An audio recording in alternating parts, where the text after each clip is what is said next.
Welcome back. It is fall, the season of change. Between leaves turning and the weather getting colder, but what if we are facing other changes in our lives? Well, licensed social worker Analise Atichison from Elliot Counseling Group is here to tell us how we can embrace that change. Good morning. Good morning. Thanks for being here this morning. Yeah, it's my pleasure. So that's kind of a broad topic because change happens every day, right? Yeah. You know, when I was asked to do this the other day and I was thinking about the topic, it was just the most gorgeous, beautiful fall day out. It was like high of like 67 degrees. Yes. The trees are changing colors. It's gorgeous out. And I was really thinking about how much fall teaches us to lean into change very gracefully and to recognize all of the beauty and all of the growth that can come from it.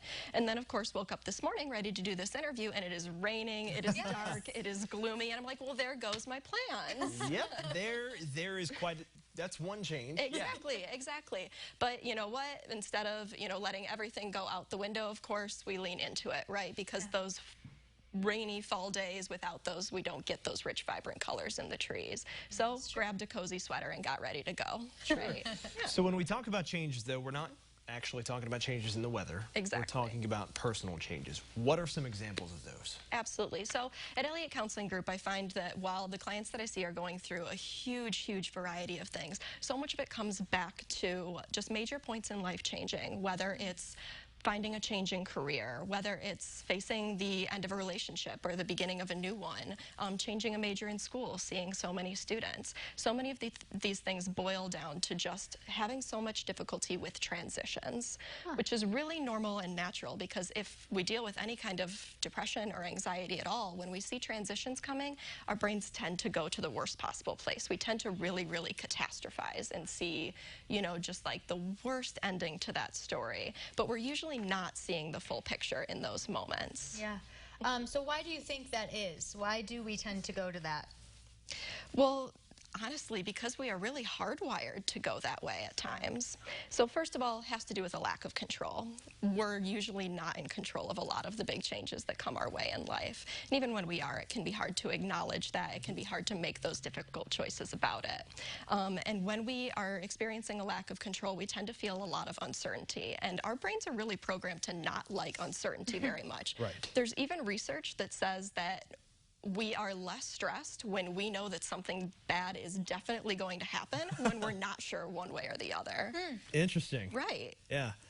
So what can we do to kind of get a grip on all of these changes that are happening? Of course. Well, first of all, it's really important to, if you feel like you've lost something in your life or the change wasn't really your choice, let yourself grieve that a little bit. Give yourself some time to acknowledge, you know what, this is not a great place that I'm in right now. And to really be mindful about what story you're telling yourself about it. It's okay to feel those hard feelings. It's okay to be in that dark place for a moment. But also remember, if the story that you're telling yourself is that very negative one, the one that always, has that bad ending, you might be telling yourself, oh, I'm just being realistic, things don't work out for me, but you're probably not being very realistic, and there's probably a lot more to the story for that. If you're having a hard time right now, remember that a chapter isn't the whole book, and you're the one who gets to write your story. You decide what the ending is.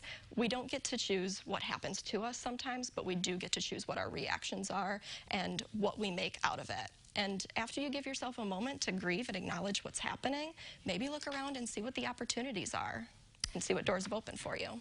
Well put. Very good. And when do we need to know that it's time for us to get some extra help? Oh, well, anytime that you find yourself with that increased anxiety, that just sense of uncertainty, even if it's not a major change that's happening, even if you're finding yourself dealing with some seasonal depression at the end of summer, right? Yeah. Circle it back around. It's usually a lot easier to go through big transitions when you have someone to reach out to and someone to talk to.